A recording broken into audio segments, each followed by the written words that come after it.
2014ರ ನಂತರದ ಭಾರತೀಯ ರಾಜಕೀಯ ಪುಟವನ್ನೊಮ್ಮೆ ತಿರುವಿ ಹಾಕಿದ್ರೆ ನಮಗೆ ಕಾಣೋದು ಪುರುಷರ ಅಬ್ಬರ ಅಲ್ಲ, ಬದಲಿಗೆ ಮಹಿಳೆಯರ ತೀಕ್ಷ್ಣ ಮಾತುಗಳು, ಕಠಿಣ ನಿರ್ಧಾರಗಳು. ರಾಜಕೀಯ ಅನ್ನೋದು ಇನ್ಮುಂದೆ ಕೇವಲ ಪುರುಷರ ಅಂಗಳ ಅಲ್ಲ, ಅದು ಮಹಿಳೆಯರ ವಿವೇಚನೆ, ಸಹನೆ, ಜ್ಞಾನದ ಅಂಗಳ.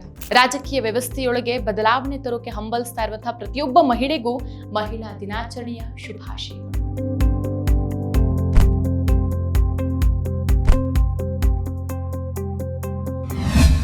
ನಮಸ್ಕಾರ, ಈ ದಿನಕ್ಕೆ ಸ್ವಾಗತ. ನಾನು ಶಿವಂ ಪವಿತ್ರ. ಯಾವ ಕ್ಷೇತ್ರನೇ ಆಗಿರಲಿ, ಅಲ್ಲಿ ಪುರುಷ ಪ್ರಧಾನ ವ್ಯವಸ್ಥೆಯ ಗೋಡೆಗಳು ಈ ಹಿಂದೆಯೂ ಇತ್ತು, ಇಂದೂ ಇದೆ. ಆ ಗೋಡೆಗಳನ್ನು ಕೆಡವಿ ಮುನ್ನುಗ್ಗೋದು ಸರಳ ಹಾದಿಯೇನಲ್ಲ. ಹಿಂದೆಯೂ ಇಂದಿಗೂ ಮಹಿಳೆಯರು ಈ ತಡೆಗೋಡೆಯನ್ನ ಉರುಳಿಸೋಕೆ ಅಂಜೋದಿದೆ. ಅಂಥ ನಾರಿಗಳಿಗೆ ಸ್ಫೂರ್ತಿ ನಮ್ಮ ದಿಟ್ಟ ನಾಯಕಿಯರು. ಮಹಿಳೆ ರಾಜಕೀಯಕ್ಕೆ ಬಂದ್ರೆ ಅದು ಇಡೀ ಸಮಾಜದ ದಿಕ್ಕನ್ನ ಬದಲಿಸಬಲ್ಲದು ಅನ್ನೋದನ್ನ ಇತಿಹಾಸನೇ ಸಾಬೀತುಪಡಿಸಿದೆ. ದೇಶ ಸ್ವಾತಂತ್ರ್ಯ ಪಡೆದಾಗಿನಿಂದ ಇಂದಿನವರೆಗೂ ರಾಜಕೀಯ ಅನ್ನೋದು ಕೇವಲ ಅಧಿಕಾರದ ಗದ್ದುಗೆಯಲ್ಲ, ಅದು ಕೋಟ್ಯಾಂತರ ಜನರ ಬದುಕನ್ನು ರೂಪಿಸುವ ವೇದಿಕೆ ಅಂತ ಮತ್ತೆ ಮತ್ತೆ ನೆನಪಿಸಿದವರು ಮಹಿಳೆಯರು. ಸಾವಿರಾರು ವರ್ಷಗಳ ಕಾಲ ಮನೆಗೆ ಸೀಮಿತ ಅನ್ನೋ ಹಣೆಪಟ್ಟಿಯನ್ನು ಹೊಂದಿದಂತ ಮಹಿಳೆಯರು ಈ ಪುರುಷ ಪ್ರಧಾನ ಸಮಾಜವನ್ನ ಧಿಕ್ಕರಿಸಿ ಹೊರಬಂದು ಇಂದು ದೇಶದ ರಕ್ಷಣೆ, ಹಣಕಾಸು ಮತ್ತು ವಿದೇಶಾಂಗ ನೀತಿಗಳನ್ನು ನಿರ್ಧರಿಸುವ, ಸರ್ಕಾರದ ಭ್ರಷ್ಟತೆಯನ್ನ ನೇರವಾಗಿ ನಿಷ್ಠುರವಾಗಿ ಪ್ರಶ್ನಿಸುವ ಹಂತಕ್ಕೆ ಬೆಳೆದು ನಿಂತಿದ್ದಾರೆ. ಮಹಿಳಾ ದಿನಾಚರಣೆ ಕೇವಲ ಸಂಭ್ರಮದ ದಿನ ಅಲ್ಲ, ಅದು ಈ ಹಿಂದೆ ಅಬಲೆಯಂತ ಕರೆಸಿಕೊಂಡವರು ಸಬಲೆಯಾಗಿ ಉತ್ತಮ ಆಡಳಿತಗಾರ್ತಿಯಾಗಿ ಹೊರಹೊಮ್ಮಿದ ಕ್ರಾಂತಿಕಾರಿ ಹಾದಿಯ ಸ್ಮರಣೆ.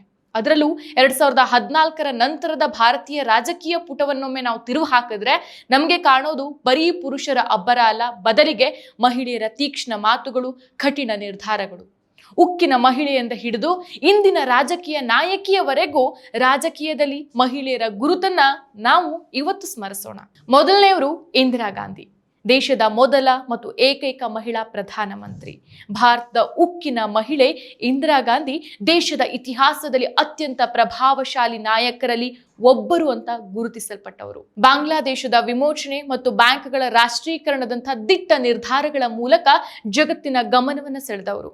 1966ರ ಜನವರಿಯಿಂದ 1977ರ ಮಾರ್ಚ್ ವರೆಗೆ ಮತ್ತು 1980ರ ಜನವರಿಯಿಂದ 1984ರ ಅಕ್ಟೋಬರ್ ವರೆಗೆ ಇಂದಿರಾ ಗಾಂಧಿ ಪ್ರಧಾನಿಯಾಗಿ ಸೇವೆಯನ್ನು ಸಲ್ಲಿಸಿದ್ದಾರೆ. 1971ರ ಭಾರತ ಪಾಕಿಸ್ತಾನ ಯುದ್ಧದಲ್ಲಿ ಪಾಕಿಸ್ತಾನವನ್ನ ಸೋಲಿಸಿ ಬಾಂಗ್ಲಾದೇಶದ ಉದಯಕ್ಕೆ ಕಾರಣರಾದವರು ಇಂದಿರಾ ಗಾಂಧಿ. ಭಾರತ ರತ್ನ ಪಡೆದ ಮೊದಲ ಮಹಿಳೆ. ತುರ್ತು ಪರಿಸ್ಥಿತಿ ಹೇರುವಂಥ ಅವರ ವಿವಾದಾತ್ಮಕ ನಿರ್ಧಾರಗಳನ್ನು ಬದಿಗೊತ್ತುವಂತಿಲ್ಲ. ಇನ್ನು ಮುಂದಿನವರು ಜಯಲಲಿತಾ. ಅಮ್ಮ ಅಂತ ಹೆಸರುವಾಸಿಯಾದಂತಹ ಜಯಲಲಿತಾ ಅವರು ಭಾರತೀಯ ರಾಜಕೀಯದಲ್ಲಿ, ಅದರಲ್ಲೂ ವಿಶೇಷವಾಗಿ ತಮಿಳುನಾಡು ರಾಜಕೀಯದಲ್ಲಿ ಅಳಿಸಲಾಗದ ಛಾಪನ್ನು ಮೂಡಿಸಿದ್ದಾರೆ. ಈ ಪುರುಷ ಪ್ರಧಾನ ರಾಜಕೀಯ ವ್ಯವಸ್ಥೆಯಲ್ಲಿ ಜಯಲಲಿತಾ ಎದುರಿಸಿದ ಸವಾಲುಗಳು ಮತ್ತು ಸಾಧಿಸಿದ ಮೈಲುಗಲ್ಲುಗಳು ಅಭೂತಪೂರ್ವ. ಚಿತ್ರರಂಗದಿಂದ ರಾಜಕೀಯಕ್ಕೆ ಬಂದು AIADMK ಪಕ್ಷದ ಅಧಿಪತಿಯಾಗಿ ದಶಕಗಳ ಕಾಲ ತಮಿಳುನಾಡು ರಾಜಕಾರಣವನ್ನು ನಿಯಂತ್ರಿಸಿದ್ದಾರೆ. 1989ರಲ್ಲಿ ತಮಿಳುನಾಡು ವಿಧಾನಸಭೆಯ ಮೊದಲ ಮಹಿಳಾ ವಿಪಕ್ಷ ನಾಯಕಿಯಾಗಿ ಜಯಲಲಿತಾ ಆಯ್ಕೆ ಆಗ್ತಾರೆ. ವಿಧಾನಸಭೆಯಲ್ಲಿ DMK ನಾಯಕರುಗಳಿಂದ ತಮಗಾದ ಅವಮಾನದಿಂದ ಕೆದರಿದ ಕೂದಲಿನ ಜೊತೆಗೆ ಕಣ್ಣೀರ್ ಹಾಕ್ತಾನೆ ಸದನದಿಂದ ಹೊರಹೋಗಿದ್ದಂತ ಜಯಲಲಿತಾ ಅವರು ಮುಖ್ಯಮಂತ್ರಿಯಾಗಿಯೇ ಈ ಸದನಕ್ಕೆ ಮರಳುತ್ತೇನೆ ಅಂತ ಶಪಥ ಮಾಡಿ ಅದನ್ನ ಸಾಧಿಸಿ ತೋರಿಸಿದವರು. ಅದಾದ ಬಳಿಕ 6 ಬಾರಿ ತಮಿಳುನಾಡು ಮುಖ್ಯಮಂತ್ರಿಯಾಗಿ ಸೇವೆಯನ್ನು ಸಲ್ಲಿಸಿದ್ದಾರೆ ಮತ್ತು ಪೂರ್ಣಾವಧಿ ಪೂರೈಸಿದ ರಾಜ್ಯದ ಮೊದಲ ಮಹಿಳಾ ಮುಖ್ಯಮಂತ್ರಿಯನ್ನು ಇತಿಹಾಸವನ್ನು ಸೃಷ್ಟಿಸಿದ್ದಾರೆ. ಇನ್ನು ಮುಂದಿನವರು ಸೋನಿಯಾ ಗಾಂಧಿ. ಸೋನಿಯಾ ಗಾಂಧಿಯವರು 1991ರಲ್ಲಿ ತಮ್ಮ ಪತಿ ರಾಜೀವ್ ಗಾಂಧಿಯವರ ಹತ್ಯೆಯ ನಂತರ ರಾಜಕೀಯದಿಂದ ದೂರ ಇದ್ರೂ ಸಹ ನಂತರದ ದಿನಗಳಲ್ಲಿ ಕಾಂಗ್ರೆಸ್ ಪಕ್ಷವನ್ನು ಮುನ್ನಡೆಸಿದವರು. 1998ರಲ್ಲಿ ಕಾಂಗ್ರೆಸ್ ಅಧ್ಯಕ್ಷರಾಗಿ ಅಧಿಕಾರ ವಹಿಸಿಕೊಂಡಂಥ ಸೋನಿಯಾ ಅವರು ಅಸ್ತಿತ್ವದ ಬಿಕ್ಕಟ್ಟಲ್ಲಿದ್ದಂಥ ಕಾಂಗ್ರೆಸ್ ಅನ್ನ ಒಗ್ಗೂಡಿಸಿ ಸತತ 15 ವರ್ಷಗಳ ಕಾಲ ಸುದೀರ್ಘ ಅವಧಿಗೆ ಅಧ್ಯಕ್ಷರಾಗಿ ಸೇವೆಯನ್ನು ಸಲ್ಲಿಸಿದವರು. 2004ರಲ್ಲಿ ಸಮಾನ ಮನಸ್ಕ ಪಕ್ಷಗಳನ್ನ ಒಗ್ಗೂಡಿಸಿ ಸಂಯುಕ್ತ ಪ್ರಗತಿಪರ ಮೈತ್ರಿಕೂಟವನ್ನು ರಚಿಸಿದವರು ಸೋನಿಯಾ. ಈ ಮೈತ್ರಿಕೂಟ ಸತತ 2 ಅವಧಿಗೆ ಅಂದರೆ 2004 ಮತ್ತು 2014ರಲ್ಲಿ ಕೇಂದ್ರದಲ್ಲಿ ಅಧಿಕಾರವನ್ನ ನಡೆಸಿದೆ. 2004ರಲ್ಲಿ ಪ್ರಧಾನಿ ಹುದ್ದೆಗೆ ಇರುವಂತಹ ಅವಕಾಶ ಇದ್ರೂ ಸಹ ಅದನ್ನು ನಿರಾಕರಿಸಿ ಡಾಕ್ಟರ್ ಮನಮೋಹನ್ ಸಿಂಗ್ ಅವರನ್ನ ಪ್ರಧಾನಿಯನ್ನಾಗಿ ಆಯ್ಕೆ ಮಾಡಿದ್ರು. ಸೋನಿಯಾ ಗಾಂಧಿ ತಮ್ಮ ರಾಜಕೀಯ ಜೀವನದಲ್ಲಿ ಒಂದೂ ಲೋಕಸಭಾ ಚುನಾವಣೆಯಲ್ಲಿ ಸೋತಿಲ್ಲ ಅನ್ನೋದು ಗಮನಾರ್ಹ. ಸ್ಪರ್ಧಿಸಿದ ಎಲ್ಲಾ ಚುನಾವಣೆಗಳಲ್ಲೂ ಭರ್ಜರಿ ಜಯವನ್ನ ಸಾಧಿಸಿದ್ದಾರೆ. ಇನ್ನು ಮುಂದಿನವರು ಸುಷ್ಮಾ ಸ್ವರಾಜ್. ದೇಶದ ಮೊದಲ ಪೂರ್ಣಾವಧಿ ಮಹಿಳಾ ವಿದೇಶಾಂಗ ಸಚಿವೆ ಸುಷ್ಮಾ ಸ್ವರಾಜ್. ಅದಕ್ಕೂ ಹಿಂದೆನೆ ಇಂದಿರಾ ಈ ಖಾತೆಯನ್ನು ನಿರ್ವಹಿಸಿದ್ರು. ಆದ್ರೆ ಸುಷ್ಮಾ ಸ್ವರಾಜ್ ಅವರು ಭಾರತದ ಮೊದಲ ಪೂರ್ಣಾವಧಿ ಮಹಿಳಾ ವಿದೇಶಾಂಗ ಸಚಿವೆಯಾಗಿ 2014ರಿಂದ 2019ರವರೆಗೆ ಸೇವೆಯನ್ನ ಸಲ್ಲಿಸಿದ್ದಾರೆ. ಹಾಗೆಯೇ 1998ರಲ್ಲಿ ದೆಹಲಿಯ ಮೊದಲ ಮಹಿಳಾ ಮುಖ್ಯಮಂತ್ರಿಯೂ ಆಗಿದ್ದಾರೆ. ಕೇವಲ 25ನೇ ವಯಸ್ಸಿನಲ್ಲಿಯೇ 1977ರ ಹರಿಯಾಣ ಸರ್ಕಾರದಲ್ಲಿ ಸಚಿವೆಯಾಗುವ ಮೂಲಕ ಅತಿ ಕಿರಿಯ ವಯಸ್ಸಿನ ಕ್ಯಾಬಿನೆಟ್ ಸಚಿವೆ ಅನ್ನೋ ಹೆಗ್ಗಳಿಕೆಗೂ ಪಾತ್ರರಾಗಿದ್ದಾರೆ. ಸೋನಿಯಾ ಗಾಂಧಿ ಬಳಿಕ ಲೋಕಸಭೆಯ 2ನೇ ಮಹಿಳಾ ವಿರೋಧ ಪಕ್ಷದ ನಾಯಕಿಯಾಗಿ ಕಾರ್ಯವನ್ನು ನಿರ್ವಹಿಸಿದ್ದಾರೆ. ಇನ್ನು ಮುಂದಿನವರು ಮಾಯಾವತಿ. ದೇಶದ ಇತಿಹಾಸದಲ್ಲಿ ಅತ್ಯಂತ ಪ್ರಭಾವಶಾಲಿ ಮಹಿಳಾ ನಾಯಕರಲ್ಲಿ ಮಾಯಾವತಿಯೂ ಒಬ್ರು. ಬಹುಜನ ಚಳುವಳಿಯ ನಾಯಕ ಕಾಂಚೀರಾಮ್ ಅವರ ರಾಜಕೀಯಕ್ಕೆ ಆಕರ್ಷಿತರಾದಂತಹ ಮಾಯಾವತಿಯವರು 1984ರಲ್ಲಿ ಬಹುಜನ ಸಮಾಜ ಪಕ್ಷ BSP ಸ್ಥಾಪನೆಯಾದಾಗಿನಿಂದ ಪಕ್ಷದಲ್ಲಿ ಸಕ್ರಿಯರಾಗಿದ್ದಾರೆ. ಉತ್ತರ ಪ್ರದೇಶದಾದ್ಯಂತ BSP ಸಂಘಟಿಸುವಲ್ಲಿ ಪ್ರಮುಖ ಪಾತ್ರವನ್ನು ವಹಿಸಿದವರು. 1995ರಲ್ಲಿ ಉತ್ತರ ಪ್ರದೇಶದ ಮುಖ್ಯಮಂತ್ರಿಯಾದಂಥ ಮಾಯಾವತಿಯವರು ಭಾರತದ ಇತಿಹಾಸದಲ್ಲೇ ಮೊದಲ ದಲಿತ ಮಹಿಳಾ ಮುಖ್ಯಮಂತ್ರಿ ಅನ್ನೋ ಹೆಗ್ಗಳಿಕೆಯನ್ನು ಪಡೆದಿದ್ದಾರೆ. ಅದಾದ ಬಳಿಕ ಒಟ್ಟು 4 ಬಾರಿ UP CM ಕೂಡ ಆಗಿದ್ದಾರೆ. ಇನ್ನು ಮುಂದಿನವರು ಮಮತಾ ಬ್ಯಾನರ್ಜಿ. ಪ್ರಸ್ತುತ ದೇಶದ ವಿರೋಧ ಪಕ್ಷದ ಸಾಲಿನಲ್ಲಿರುವ ಅತ್ಯಂತ ಶಕ್ತಿಶಾಲಿ ಮಹಿಳೆ. ಪಶ್ಚಿಮ ಬಂಗಾಳದ ಮೊದಲ ಮಹಿಳಾ ಮುಖ್ಯಮಂತ್ರಿ ಮಮತಾ ಬ್ಯಾನರ್ಜಿ. 2011ರಲ್ಲಿ ಪಶ್ಚಿಮ ಬಂಗಾಳದಲ್ಲಿ 34 ವರ್ಷಗಳ ಕಾಲ ಆಡಳಿತ ನಡೆಸಿದಂಥ ಎಡರಂಗ ಲೆಫ್ಟ್ ಫ್ರಂಟ್ ಸರ್ಕಾರವನ್ನ ಸೋಲಿಸಿ ಅಧಿಕಾರಕ್ಕೆ ಬಂದಿದ್ದಾರೆ. 2021ರ ಬಂಗಾಳ ಚುನಾವಣೆಯಲ್ಲಿ ಇಡೀ ಕೇಂದ್ರ ಸರ್ಕಾರದ ಪ್ರಚಾರ ಯಂತ್ರದ ವಿರುದ್ಧವಾಗಿ ಏಕಾಂಗಿಯಾಗಿ ಹೋರಾಡಿ ಜಯಗಳಿಸಿರೋದೇ ಮಮತಾ ರಾಜಕೀಯ ಶಕ್ತಿಗೆ ಸಾಕ್ಷಿ. ಈ ಹಿಂದೆ ಕೇಂದ್ರ ರೈಲ್ವೆ ಸಚಿವೆಯಾಗಿ 2 ಬಾರಿ, ಕಲ್ಲಿದ್ದಲು ಮತ್ತು ಗಣಿ ಸಚಿವರಾಗಿ ಹಾಗೂ ಮಹಿಳಾ ಮತ್ತು ಮಕ್ಕಳ ಕಲ್ಯಾಣ ಸಚಿವೆಯಾಗಿ ಸೇವೆಯನ್ನು ಸಲ್ಲಿಸಿದ್ದಾರೆ. 1998ರಲ್ಲಿ ಕಾಂಗ್ರೆಸ್ನಿಂದ ಹೊರಬಂದು TMCಯನ್ನು ಸ್ಥಾಪಿಸಿ ಇಂದಿಗೂ ಪಶ್ಚಿಮ ಬಂಗಾಳದಲ್ಲಿ ಪ್ರಭಾವವನ್ನು ಹೊಂದಿದ್ದಾರೆ. ನಿರ್ಮಲಾ ಸೀತಾರಾಮನ್ 2014ರ ನಂತರ ರಾಜಕೀಯದ ಅತ್ಯಂತ ಪ್ರಭಾವಶಾಲಿ ಮಹಿಳೆಯರಲ್ಲಿ ನಿರ್ಮಲಾ ಸೀತಾರಾಮನ್ ಕೂಡ ಒಬ್ರು.